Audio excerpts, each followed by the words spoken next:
Hello ladies and gentlemen, my name is Panzer and welcome to Total Recon, the show where I take a look at games in early access, alpha, beta or anywhere in between. Today I'm taking a look at Distance Beta and trying to see what's what. As always, anything you see here is accurate as of this recording and is very much subject to change. So what is Distance? Distance is basically a kind of, I'd say, racing game, but it's a little bit different to that. Now this is made by a team that I believe this is a spiritual successor to Nitronic Rush, which was a game made by students from Digipen Institute of Technology, and this is sort of the successor to that. So let's get straight into it. There's a few different modes, and before I want to quickly show you just a couple of things from the options. I won't go too much into it. There are a bunch of options, and thankfully, you know, it is very much a made-for-PC game, and we like more options, you know, so this is just the audio options, and it's got everything, including a master volume control. Excellent. Although, master volume technically should be at the top. I don't know. Anyway, graphics options. Quite a lot to actually look at down here. There's plenty of options over here, so, you know, customize it as you like. And there's also a bunch of stylized options as well. This one in particular seems to make all of the lines and stuff bolder. But, it's hard to describe exactly what that is, so I'm going to show you. Now the two modes here are Adventure and Arcade, and Adventure is a sort of campaign mode which includes a tutorial, and Arcade is kind of your... There are several different modes in that. Adventure is kind of... Each stage has a specific purpose, whereas Arcade is, well... Let me show you what Arcade is.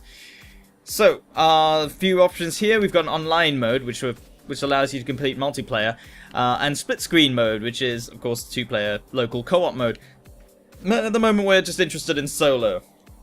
Now, you might have noticed I'm using a gamepad for this. I'm using a 360 controller, and the reason being is that because you need a certain level of accuracy with your controls. There is mouse and keyboard support, and in addition to controller support, but I wouldn't recommend using anything other than a controller for this, and you'll see why very, very soon. So, 4 different modes on this. Sprint is simply complete the track, which is the most basic mode. Speed and Style gives you points, or rather, gives you a best time based on completing stunts, if you will. Challenge mode has no checkpoints whatsoever, and has short tracks with a certain way of objectives. And Stunts is just basically scoring points. It's a kind of a score attack mode in which you pull off stunts to complete the game. But what is it actually all about? Well, we'll just jump into a... I think we'll do this one. I have completed some of these, and you can see I'm not completely awful. These are actually gold scores. But even that, as you'll see, there's a very high skill ceiling in this, and even my personal bests are nowhere near the top. So, yeah, there's people a lot better than me.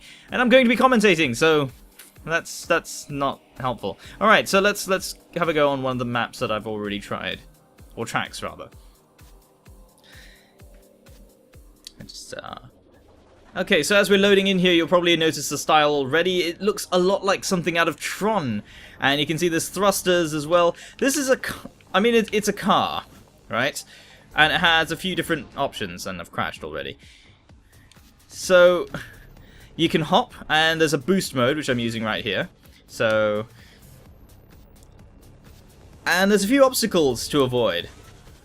So, you can see here, you die very quickly. It's a very fast-paced game, and just to show you, going through these lasers cuts off a part of your car, which is then regenerated by passing through these green rings. So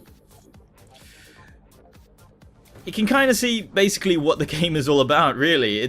There are tracks, and your car can fly, so your car has several different options. Using the right analog stick, I can do barrel rolls, and basically, the idea in this particular mode is to try and get the best possible time. And you can see there's not much HUD to speak of, actually. Aside from the actual build number in the top right over there, there's nothing actually on the screen other than the car. And that's a deliberate choice. The actual HUD is on the car itself. If you look at the back window of the car, it actually is digitized and quite nicely stylized as well, with this sort of, I suppose, LED interface. Not only does it have the time, on it, it also has a gravity indicator. That compass there shows the direction north, I believe, and if I'm happen to be facing any direction or any orientation other than up, it seems to move an arrow which shows where the actual direction of gravity is. So if I was to go in here, you can see that arrow is now pointing to the left, etc. So, and that comes into play in certain parts of the tracks where you have to wall ride in order to actually get through certain sections. In this I can just fly through, but if I want to I can actually drive along the walls. Basically the car is capable of sticking to any surface that it connects with, so if your wheels happen to, like that for example, go onto the wall, then you can just drive along it. Which is quite nice, is what we like to do. So, yes, the car has certain abilities, and this track actually, as you just saw over there, has multiple directions to go, and each one arguably are faster or slower, it really depends. Yeah. So, in addition to the flying and the hopping and all that, and the crashing and dying, the car itself has a boost function, as I mentioned before, but this actually overheats, and you can see in the lights at the back that it starts where the yellow lights are starting to build up. That's actually an overheat gauge. But this is reset by performing stunts or going through the warp portals or the regenerating rings. So basically, think of it as checkpoints, and if you time it right, you can actually stay on the boost all the way. So that's one thing to keep in mind. So of course, those who are really keen to get into the whole time attack thing, that would be kind of interesting to try and do. And we're actually in a zero gravity area, as it turns out, for that moment. So each track has a lot of variation in between, and these are just the tracks that are created with the game. If we were to actually just continue to the next one, you'll see what I mean, because the next one is a different track entirely. There's not much similarity between them other than maybe, I suppose, visually. But at the same time, like, variation just in the way you play is just something, I suppose. Yeah, track variety is what I'm getting at, really. There's not, it's not a case of I've seen one track, I've seen them all. No, they're actually very, very different, and they have a certain amount of skill required. So there's some tracks that I definitely do better on than others. Oh god. And of course, we need to reset, so let's self-destruct and continue. So you can see this is not an easy game to play while trying to commentate over, because it requires an intense amount of focus. Let's continue. So this is the sprint mode in distance. I do want to take a look at the other couple of modes, but I feel that that might end up being a very long video. Also, the UI there is glitching out. Should probably look at where I'm going. But actually, it's not a bad looking game. Like, it's not going to be, you know, best in class graphics, but it's not ugly. It's actually a very nice looking game still. And I like the aesthetic of it. It's a lot like Tron. There's like circuit boards and stuff everywhere. Like even this track, you can see there's like a sort of circuitry pattern going on down here. It is very nicely stylized, and whoa, a sort of film grain effect going on. Oh, I'm stuck below the track. So let's just self-destruct and get back onto the track again.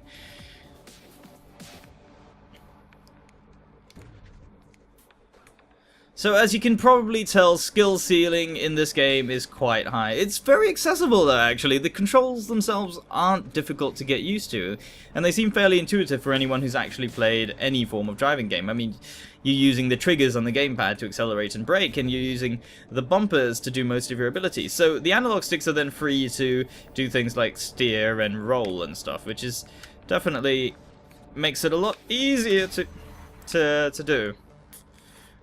He says as he crashes horribly into... Oh, it's silent. Also, no gravity in this area. As you can see, the compass is actually going all over the place right now. So this is actually in space right now, and there's no sound.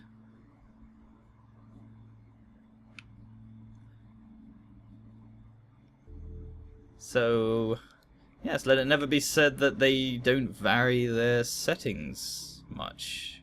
It is definitely very...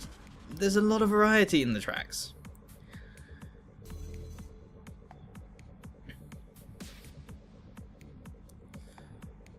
Yeah, so there's... Oh, that's... In some cases as well, like you've just seen here, there's... The stunts aren't just there to gain points, which actually help to cool down your boost. They are actually there out of necessity to get through parts of the track, which I like a lot. You know, it kind of brings back to the old skate games as well, things like Tony Hawk's Pro Skater and all that, where there were certain parts of different maps where... God damn it. Where it was actually necessary to do particular stunts and tricks in order to get through certain sections of the map, or access certain parts of the map.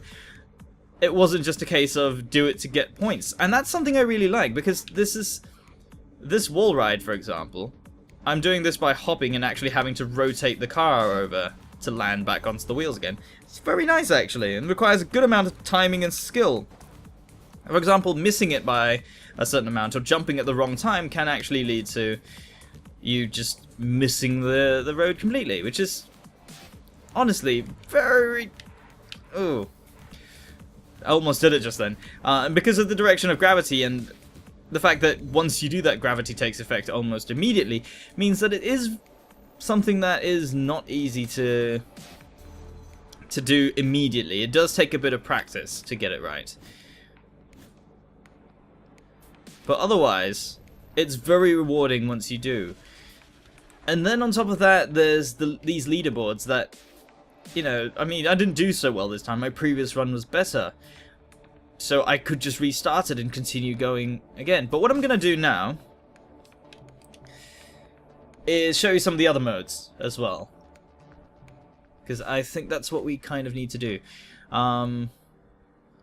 Let's head over to arcade. Let's try... we could try speed and style. Let's try the challenge mode. Let's give this a shot.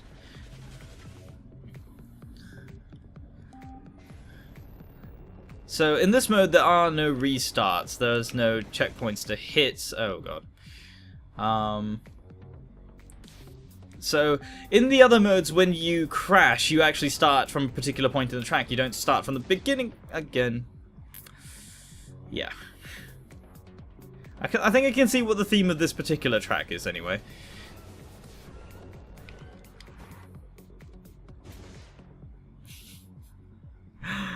I can see it, but I'm not capable of doing it. It does take us several tries to do it. But because these are really short tracks, you start way back at the beginning all over again.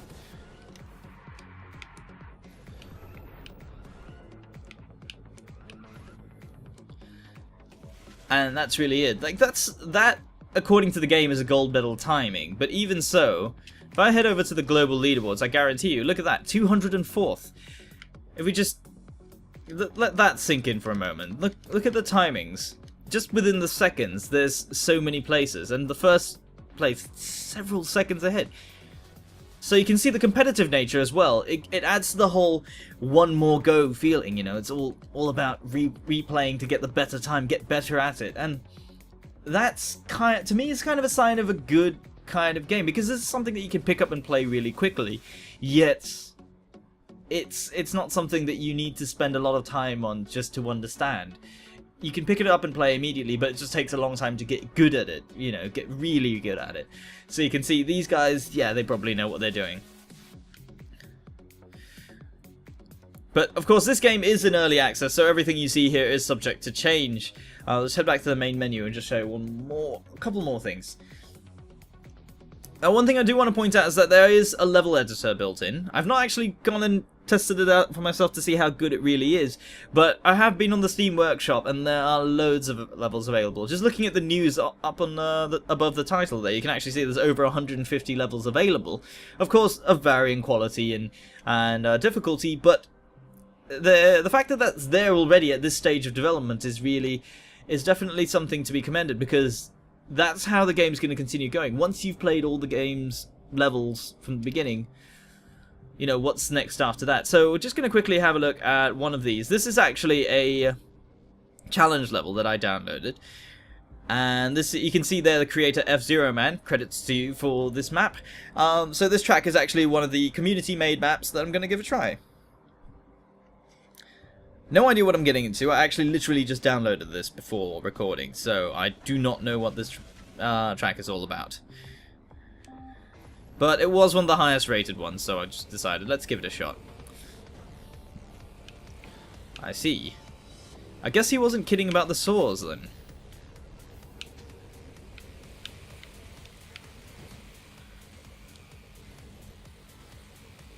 It also appears to have very low gravity, so that might factor in quite significantly, actually. So I could probably skip a large section over here. The thing is, if I overheat the core, which I actually didn't mention earlier, from using boost, so if what happens when you max out your gauge here is that your car, it doesn't stop you from using the boost, your car just explodes in a really spectacular way wherever you happen to be, and I did not pay attention to gravity there. So that's kind of important. You can't fly against gravity particularly well, so that's what happened just there. But you can stick to the road fairly well. I say fairly well, but, you know, as well as you could possibly want to. In some cases, it just sort of launches you into the air, like you can see on this map. So, like now. Incidentally, the boost actually works when you're in the air, which can make it a little bit difficult to predict where your landing spot will be. You can see I actually used the rotation to kind of keep me on track there. Your car does have thrusters, and that was not intended. Did not mean to do that. If there's one complaint about this particular control though, when you reverse it doesn't seem to take steering into account particularly well. I've noticed a lot of times when I reverse it seems to just go straight. I'm not sure if that's intentional or whether that's a bug, but either way, in most of the maps if you ever really need to reverse, it seems more like you're correcting for a mistake, and in that case you should probably just restart, it's faster. So there is that.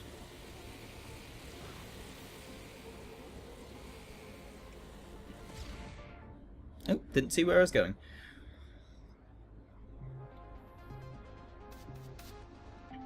But yes, this is a challenge map, so you can see just from having to dying just then, I have restarted from the beginning. But look, it is a long challenge, and doesn't seem too bad actually. Quite like this. But anyway, let's get back out of this and have a look at some of the other stuff. Now, I do want to show the adventure mode, just to give you an idea of how the tutorial really is, because at the moment, let's just restart from the beginning. Why not? Now, this is the part that they have explicitly stated is not particularly complete by any stretch of the imagination. And what you're seeing right now, actually, quite nicely, is the back of the car. Yes, like I said, it's a kind of LED screen, and it does this sort of boot up procedure. So, it's quite a nice intro sequence, actually. And in fact, it adds to the theme very nicely. But yes, I shall just quickly skip this because we want to see the tutorial. Now, there is a difficulty pacing issue with this game. When it does quite nicely and very visually, like, give you the hints. Like, for example, right now it's just telling me to hold the right trigger to accelerate, and I assume if you were to use, I suppose, a mouse and keyboard, it would give you that option too. However, I did mention earlier that I was using the bumpers for this as well, and you noticed just now it only said to use A for boost. So I was using A for quite a while until I realized actually that's not really feasible because you need to use the other analog stick. So not that it's a bad setup for controls, it's just that it wasn't clearly explained that you had that other option. So just a minor oversight probably. But it seems fairly easy right now, and in fact, yeah, I'm not going to kid you, it really is. This is just kind of to get you used to how the game is played. But it's not representative of how hard the game is going to get later on. It is much worse. And I think that's the issue that the game really has right now, is that it doesn't pace its difficulty particularly well in the adventure mode. Simply because it goes from this sort of tutorial where there's not much really happening, and it's later on in the next level it's going to show you how the jump mechanic or the hopping mechanic kind of works, and then later on it tells you about the flying and all that and the stunts. But the track by the second round gets a lot harder. So you can see this is a fairly short track, but let's go on to the next one and I'll show you exactly how it kind of ramps up. Also, the schematics that you see in the loading screen is quite nice, actually. It seems like a lot of thought has been put into the design of things to actually make them work, which I actually quite appreciate. So you can see this is the second level, and it doesn't seem like much yet.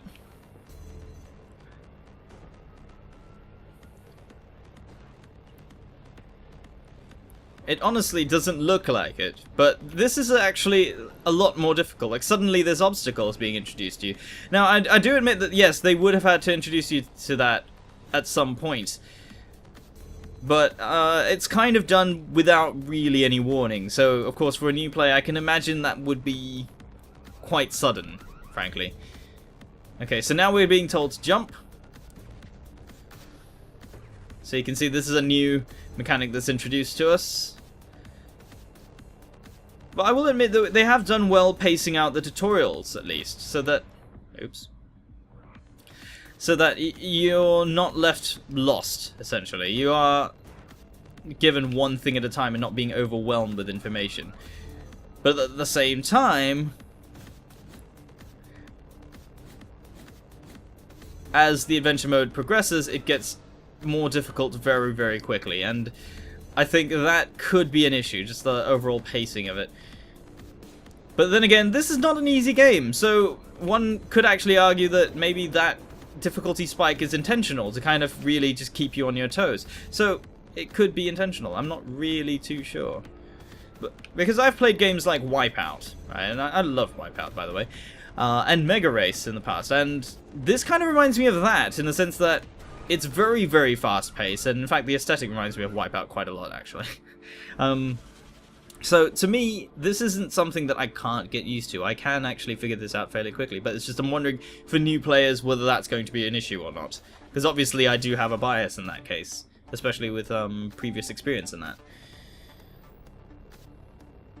So, it is a difficult one, this. But I will say, overall, it is nice to see a kind of student project to become a full title, and definitely I think this is something they could do very well, because while there are quite a number of games in this sort of style, this sort of runner type games, in fact this could be described as a runner game actually, in the style of things like Temple Run or Bit Trip Runner. This is definitely something I would classify within the same genre. Now, admittedly they are doing things slightly differently, but you know, this is one definitely sort of within the same vein. But yes, this is Distance. It's now on Steam Early Access, and I'll put the links in the description below. And I can say that this is shaping up to be quite an enjoyable title. I'm definitely having a lot of fun with it. It's definitely something that has a good amount of skill requirement in the long run, and it's one that you can play in very short bursts. So if you haven't got much time and you want to get a quick game in, this is one of those games that you can definitely take a look at. and it's not a bad looking one. Honestly, look, it is actually very pretty. I'm not even sure what engine this is. I'm thinking it might be Unity, but then don't quote me on that. I'm not entirely sure.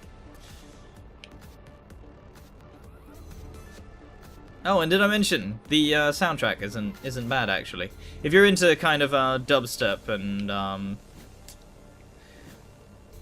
that sort of electronic music, this could be kind of along your. I'm gonna get a lot of hate for people who won't believe that this is, you know, who understand the genres better than I do, but it is that kind of electronic style. So if you're into that, it's actually pretty good. Alright, so let's just get back out of this. Let's go to the main menu.